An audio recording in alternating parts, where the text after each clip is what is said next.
Muy buenas a todos, espero la estén pasando chévere. Nos encontramos en una nueva y especial edición de este podcast Aquí Entre Nos.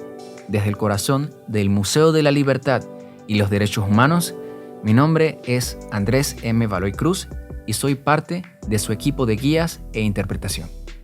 El siguiente podcast será uno que hablará sobre la privacidad digital, dedicado a generar conciencia, pues debemos estar preocupados. Danos tu privacidad para seguir hablando.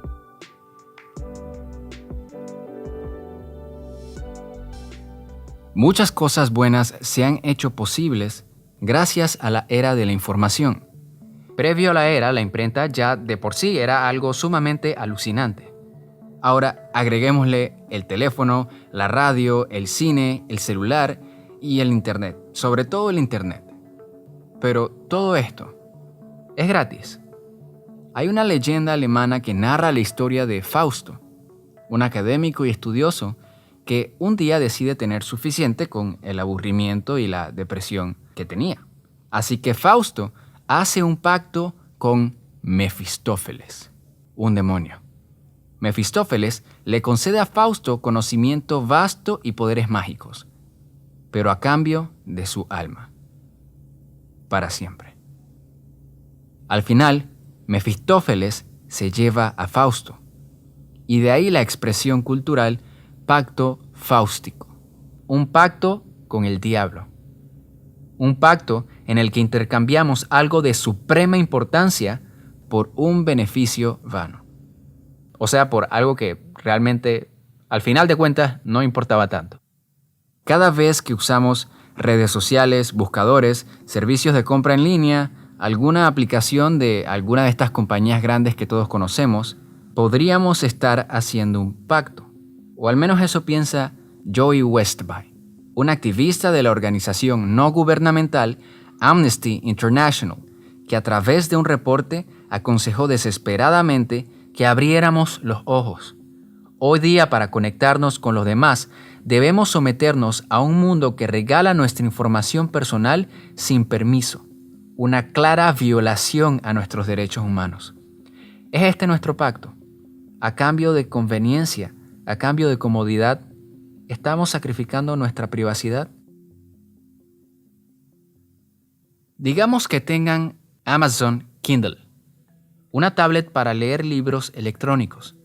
Los últimos 2 libros que se han leído son La Guerra de los Mundos, de H.G. Wells, y El cuento de la criada, de Margaret Atwood. Tienen un libro en su lista mental, pero no lo han buscado aún en la aplicación. Lo tienen en la cabeza hasta que, ¡boom!, 1984, de George Orwell les aparece entre las recomendaciones.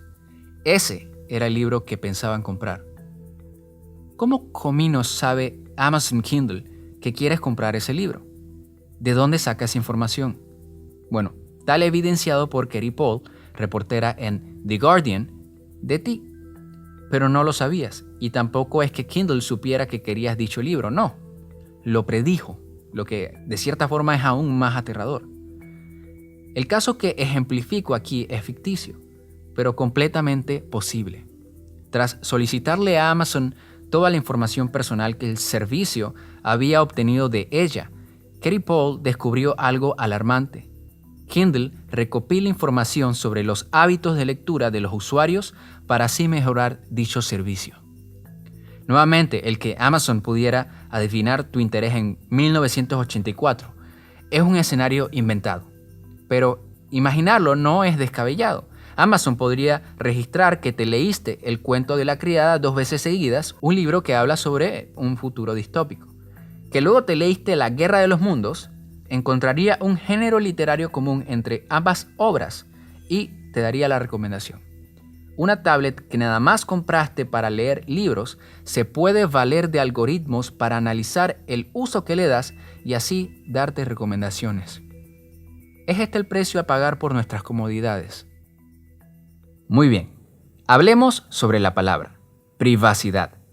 ¿Qué significa? Después de todo, saber que sirve para defenderla apropiadamente. La cosa es, entre los distintos organismos, convenios, tratados y declaraciones que abogan por el derecho a la privacidad, aún no hay una definición compartida. Vámonos al principio. La privacidad como derecho humano fue reconocida hace relativamente poco. Antes, sí, existía una idea que aludía a la privacidad tal cual hoy la conocemos. Estados Unidos contribuyó mucho en su desarrollo. La Cuarta Enmienda, en su Carta de Derechos de 1789, habla sobre la protección en contra de registros o incautaciones irrazonables. Esta enmienda protege a la gente, al domicilio y a la documentación personal de ser registrados sin razón, sin justificación y en especial sin una orden judicial por escrito. La Cuarta Enmienda realmente se enfoca a proteger la propiedad privada. Y cuando estamos hablando sobre qué es privado, tenemos que irnos incluso mucho más atrás. Por ejemplo, Aristóteles fue uno de los primeros en hablar sobre la distinción entre aquello que le pertenece al Estado y aquello que le pertenece a la esfera del hogar. Sin embargo, no es hasta un siglo después de la independencia de Estados Unidos, en 1890, que a la privacidad en sí se le proclama formalmente como un derecho requerido para gozar de una vida digna. Una de las piedras angulares en la discusión fue una reseña de leyes en Harvard de la mano de Samuel D. Warren y Louis D. Brandeis, el derecho a la privacidad. Allí la describen como el derecho a que se nos deje solos. Y la motivación detrás de esta conocida reseña nos revela la privacidad como un derecho emergente del periodo. Warren y Brandeis alzaban su voz a raíz de todo lo que se empezó a dar gracias a las innovaciones que traía la imprenta a vapor. Previo a la revolución industrial de este periodo, el acceso público a la información era limitado y muchos aspectos de la vida cotidiana no eran tan privados como ahora. Una vez el periódico se hace un medio masivo, la cosa cambia. Ahora opiniones, descripciones o comentarios difamatorios podían aparecer en columnas y columnas que serían luego leídas por miles de personas, inscritas en papel, quién sabe y por siempre. Añadamos la impresión a papel de las fotos y de repente enfrentábamos un gran problema. De acuerdo a Dorothy J. Glancy, profesora de leyes, para Warren y Brandeis, el derecho a la privacidad era el derecho de cada individuo de proteger su integridad psicológica al ejercitar control sobre información que tanto los reflejara como afectara. El asunto con la definición que brindaban Warren y Brandeis es que era todavía muy abierta. ¿A qué nos referiríamos con dejar a la gente sola? ¿Cómo lo conseguiríamos? ¿Hasta qué punto deberíamos? Tener una definición tan amplia hace difícil crear leyes. A día de hoy, la Organización de las Naciones Unidas todavía no brinda una definición a la palabra, pese a que en 1948, con la ratificación de la Declaración Universal de los Derechos Humanos, la protección contra su intrusión pasa a establecerse como derecho. Así que tenemos una buena idea de qué es la privacidad y de que tenemos el derecho a que se nos proteja, pero parece que no nos hemos puesto de acuerdo al 100% con qué significa. En 2004, un sospechoso, Antoine Jones, fue investigado por narcotráfico en Estados Unidos. La policía rastreó su trayecto en carro todos los días por 4 semanas con la intención de hallar información que ayudara a resolver el caso. Digamos que la policía haya considerado rastrear al carro de Antoine de 2 formas. La primera, pegando un rastreador debajo del auto, y la segunda, haciendo que personal espiara su trayectoria en las calles simplemente con binoculares y a larga distancia. Ambas alternativas habrían violentado nuestra capacidad para controlar nuestra información personal de manera selectiva. Pero instalar bajo un carro un rastreador sin permiso le hizo al Estado perder el caso. pues representaba una violación a la expectativa de privacidad que regula la aplicación de la Cuarta Enmienda en la Carta de Derechos de Estados Unidos como defensa ante registros irrazonables. Se puede acordar que prohibirle a la policía la observación de sospechosos en vía pública restaría peligrosamente herramientas a aquellos con el deber de aplicar la ley. Entonces, ¿por qué espiar con binoculares sí, pero espiar con rastreadores no? Por otro lado, concentrándonos ahora en el poder que tienen los ciudadanos en muchas partes del mundo para supervisar ciertos aspectos de la vida o el trabajo de gente con cargos políticos, la transparencia se hace algo completamente necesario. En palabras del periodista Glenn Greenwald, la transparencia es para aquellos que realizan deberes públicos y ejercen el poder público. La privacidad es para todos los demás. Louis Menand, a través de su artículo en The New Yorker, nos pregunta entonces, ¿por qué el doble estándar? Así que cuando hablamos sobre la definición del término privacidad, no podemos limitarnos únicamente a hablar sobre información personal, porque tal como ejemplifica el caso de Antoine Jones, las leyes no están simplemente diseñadas u orientadas a proteger la información personal o el que la gente pueda controlar su información personal. En el caso de Estados Unidos, el Estado perdió el caso por meterse con la propiedad privada del acusado, no simplemente por acceder a la información personal del individuo en contra de su voluntad.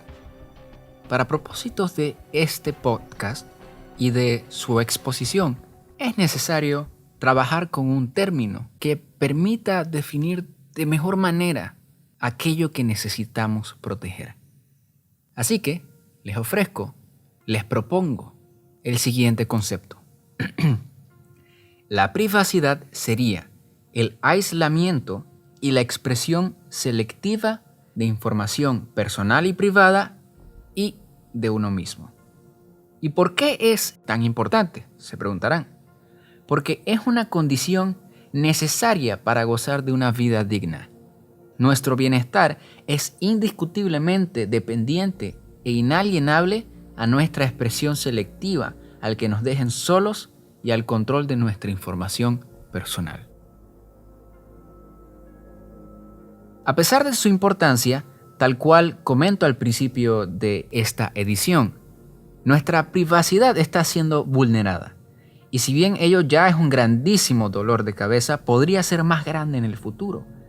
Hoy, cientos, si no miles de ingenieros, físicos e informáticos teóricos hallan nuevas formas de usar la tecnología con la que ya contamos. Y como consumidores, se nos está haciendo difícil seguirles el paso. Mientras más tiempo pasamos en la web, más datos personales dejamos regados. Y cuando tienes suficiente información y la estudias, puedes crear una imagen muy precisa e íntima de cómo es la vida de cualquier persona. Ese fue el caso con Tom Sietsma, abogado de la organización de derechos digitales Bits of Freedom. En noviembre del 2013, Tom sirvió de voluntario para un experimento a cargo de un equipo de investigación en la Universidad de Gante, Bélgica. Permitió al equipo rastrear y analizar los datos generados por su celular durante el transcurso de una semana. Una sola semana bastó para generar la información suficiente que le permitiera al equipo de investigación agarrar una buena idea de quién era Sietsma, desde los lugares que frecuentaba hasta la identidad de su novia, desde su círculo de amistades hasta el círculo de amistades de su círculo de amistades. Sin hackear su celular, al analizar los datos generados por Tom durante la semana, el equipo pudo comparar su información con un grupo de personas con gustos musicales similares. Este grupo de personas habría sido víctima de una brecha de seguridad poco tiempo atrás, en donde sus contraseñas habían quedado expuestas en la red. Algo en común que compartía cada persona dentro del grupo con gustos similares a los de Tom era que las contraseñas que usaban para sus redes sociales solían ser el nombre de alguna banda o canción favorita. El equipo de investigación pudo adivinar entonces la contraseña de Tom para sus cuentas de Twitter, Amazon y Google, pues todas tenían la misma contraseña, el nombre de su banda favorita. Y todos estos hallazgos fueron posibles solo con la información que Tom generó por el mero uso del Internet. Una semana. ¿Quién es alguien? Esto es lo que nos permite la tecnología ahora. ¿Qué pasará luego con las supercomputadoras o las computadoras cuánticas que ya se están desarrollando? Proteger nuestra privacidad lastimosamente no es intuitivo. El mundo y el diario vivir moderno necesitan comunicación rápida y masiva, y cualquier proceso comunicativo requiere a su vez compartir información. Dos personas que se hablen frente a frente sabrán por defecto o la posición o la apariencia o el nombre o cómo se escucha con quién hablan. Necesitan exponer información personal, de lo contrario no podrán hablar. Con los medios digitales también es así. La diferencia está en que no somos nuestras computadoras. Fuera de la pantalla es duro entender qué información compartimos para hacer posible la comunicación. Cuando buscamos algo por Google, ocurren varias cosas. Si le preguntamos, no sé, cómo hacer lasaña, realizamos una petición de información. Google la recibe, la interpreta, prepara una respuesta y nos la envía. Y para eso necesita primero saber a quién se la va a enviar. Así que, para que nuestra pregunta sea respondida, Google necesita saber quién hace la pregunta. Y así como así, compartimos información personal. Las cookies o galletas también exponen nuestra información. Lou Montulli las inventó en 1994. Son una serie de letras y números que le permiten a sitios web recordarnos. Cleo Abram, de Vox Media, las explica de manera entretenida. Imaginen que cada página que visitan sea como Dory de Buscando a Nemo. Tienen mala memoria. Sin las cookies, perderíamos todo nuestro carrito de compras en Amazon o reiniciaríamos sesión para volver a nuestros correos cada vez que cargamos un nuevo espacio. Pues las páginas olvidarían quiénes somos. Las cookies sirven como identificaciones que crean y dejan las páginas en nuestros navegadores para recordarnos. Cada vez que entramos a un sitio, solo basta que busquen entre nuestras cookies para identificarnos y así saber qué enviarnos. Podemos ver entonces, con estos dos casos, que el mero uso del Internet demanda la cesión de datos personales. Las cookies pueden ser consideradas también como metadatos, pues proveen datos sobre nuestra petición que por sí sola representa información. Y estos ejemplos solo tocan la superficie. Generamos metadatos constantemente. Cuando llamamos por celular, nuestra operadora sabe nuestro número, el de la persona a quien llamamos, la hora en la que llamamos y el celular del que llamamos. El futuro automatizado del transporte automotriz requerirá el uso de muchos más metadatos para la mejora de su inteligencia artificial, metadatos que serán generados por conductores. Hasta sin usar el Internet los generamos. Cada vez que tomamos una foto, nuestras cámaras inscriben de antemano datos en el archivo de la foto para hacer fácil la organización del material. Tenemos que preguntarnos, por supuesto, ¿es necesario ceder esta información personal? Sí, es necesario para el funcionamiento del Internet, ciertas tecnologías y servicios. Ahora, si bien cierta información es necesaria, no todo uso de nuestra información lo es. ¿No les pasa que buscan en una página por un producto, luego la cierran y al abrir alguna red social les aparece de repente publicidad sobre aquello que pensaban sería bueno tener? Eso es porque algunas páginas usan y recolectan información sobre los sitios que frecuentamos, sea rebuscando entre las cookies de nuestro ordenador o porque las páginas que visitamos se comparten entre sí que las visitamos. ¿Y qué sucede cuando estudian tantos metadatos nuestros? Tal como revela el experimento de la Universidad de Gante en Bélgica, es posible que nos lastimen por su uso. Este uso de nuestra información no solo es inesperado, ni siquiera lo necesitamos. La disponibilidad de información y el acceso libre a la misma pueden contribuir a la mejora o al detrimento de nuestra calidad de vida. Para ilustrar la dualidad de la discusión, estudiemos otros ejemplos de casos que hemos visto tomar lugar en la última década. Libertad de acceso. Una foto puede tener inscrita en su archivo dónde fue capturada. Se ha extraído la ubicación de fotos subidas a redes para desenmascarar a políticos pagando viajes privados con fondos malversados. Una herramienta para el activismo. Es posible conocer el origen de un archivo gracias a sus metadatos. Si no estamos seguros sobre la veracidad de algún video, foto o documento, podemos verificarlo. Metadatos o no ha pasado. Libertad de abuso. Políticos a lo largo del mundo usan información que generamos en Internet para dirigirnos publicidad que les ayude durante sus campañas. Nos hacen ver solo lo que quieren. Nuestro país, Panamá, desarrolla tecnología que reducirá la necesidad de cargar con una identificación. Bastará con la cámara de un celular y nuestros rostros para ser reconocidos. Si nuestros rostros pueden ser identificados automáticamente, se nos puede rastrear constantemente.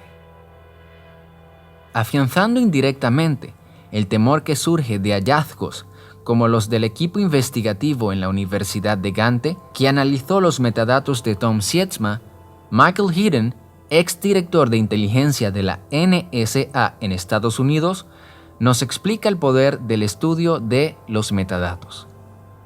Matamos gente en base a metadatos. Sustenta, no obstante, que la posibilidad de usar para mal la capacidad operativa de una nación para el análisis de información no es motivo para prohibir el ejercicio de dicha capacidad. Si aceptas la idea de si se puede hacer, debemos asumir que se está haciendo, por lo tanto hay que oponernos, ese es un argumento bastante útil para desarmar tu fuerza de policía local. Un argumento válido, usado sin embargo, junto a otros del otro lado. El que nada debe, nada teme. Lo hemos escuchado, ¿verdad? Hasta el entonces presidente de Google, Eric Schmidt, señaló en su momento estar de acuerdo. En sus palabras, si tienes algo que no quieres que los demás sepan, tal vez no deberías estar haciéndolo en primer lugar. Pero incluso sin dar motivo para que nos juzguen por algo malo, nos pueden seguir juzgando. Si me dieran 6 líneas escritas por la mano del hombre más honesto, yo le encontraría a él algo en estas para ser ahorcado. Podremos no ser terroristas, podremos estar haciendo nada malo. Eso no nos salva de ser víctimas de un abuso de poder que puede venir de cualquier parte. Todos podemos ser discriminados, acosados o lastimados a razón de nuestra etnia, pasado, posición política, religión, ideología, sexo, género u orientación sexual. Mucho más si somos figuras públicas o activistas.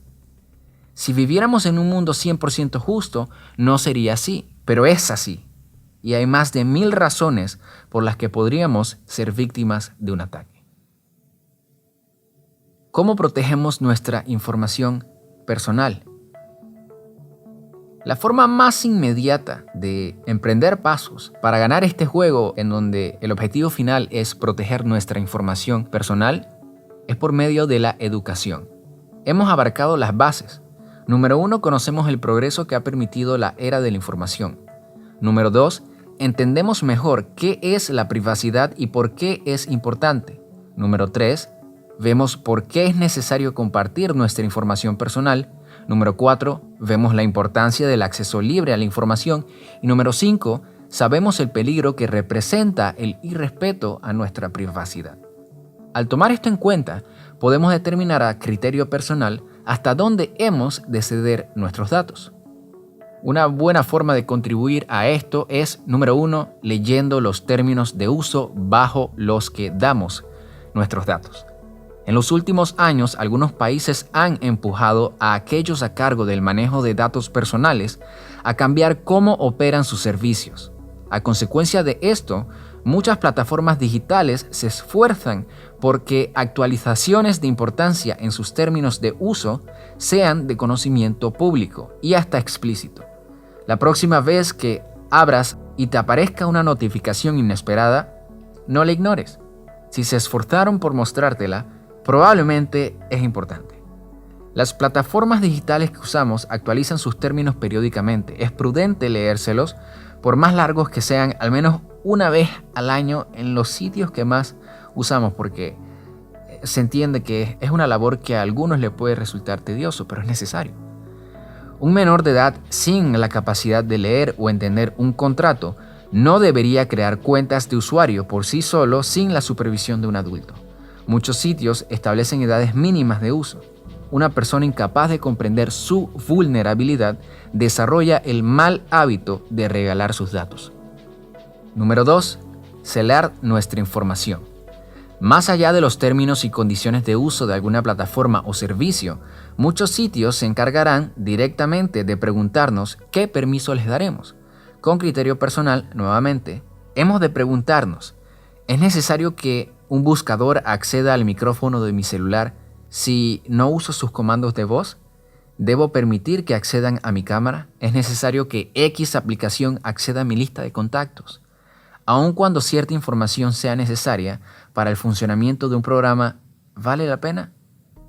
Celar nuestra información no es algo que únicamente debamos hacer en línea. No. Afuera en el mundo, en especial por escrito, también es necesario. Si ingresan sus datos para la tómbola de un supermercado, por ejemplo, ¿realmente necesita saber el comercio nuestra dirección de domicilio para contactarnos? ¿Para qué nos piden nuestros correos? ¿No bastaría únicamente con el celular? ¿A dónde irá a parar nuestra información y por cuánto tiempo? Revisar la configuración de privacidad. Una breve visita a la configuración de privacidad de alguna de nuestras cuentas de redes sociales podría revelarnos si el reconocimiento facial de nuestros rostros está activado en fotos de otros usuarios.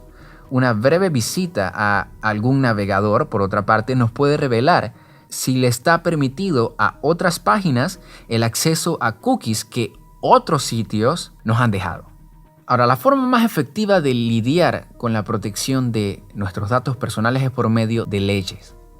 La forma más inmediata de protegernos es, primero, educándonos respecto a cómo operan los sitios que usamos y segundo, celando nuestra información personal. Esto, sin embargo, no es una solución definitiva. La periodista Julia Angwin nos relata en el libro Dragnet Nation, una nación de redes tendidas por su traducción, cómo pasa un año intentando vivir sin dejar rastros digitales. Desde crearse una identidad falsa para así crear una tarjeta de crédito que no estuviera enlazada a su nombre, hasta valerse de servicios encriptados en la nube para el uso seguro de su correo electrónico. Un servicio encriptado, en palabras sencillas, y si se lo resumo, es un servicio que modifica la información que tanto envías como recibes, con la intención de que no sea descifrada por algún tercero que no sea el destinatario pretendido de esa información. Estas y otras medidas fueron necesarias para que Angwin pudiera reducir sus huellas digitales. Estos son los extremos a los que necesitamos llegar para proteger nuestros datos personales de manera hecha y derecha, pero nadie debería llegar a estos extremos. Y con tan constantes actualizaciones en los términos de uso de las tantas aplicaciones que usamos, no resulta realista leérselas todas. Para ser efectiva, las políticas de privacidad deberían proteger al inocente, a aquel que no sabe y al vulnerable. Si buscamos protección bajo las propias reglas de aquellos que sacan provecho de nuestra información, nunca estaremos realmente protegidos. Solo estaremos luchando una guerra tecnológica de nunca acabar. No encontraremos solución definitiva mientras busquemos en la tecnología. Hay que irnos a las leyes. En términos de esfuerzos internacionales, las potencias no se han quedado con las manos cruzadas.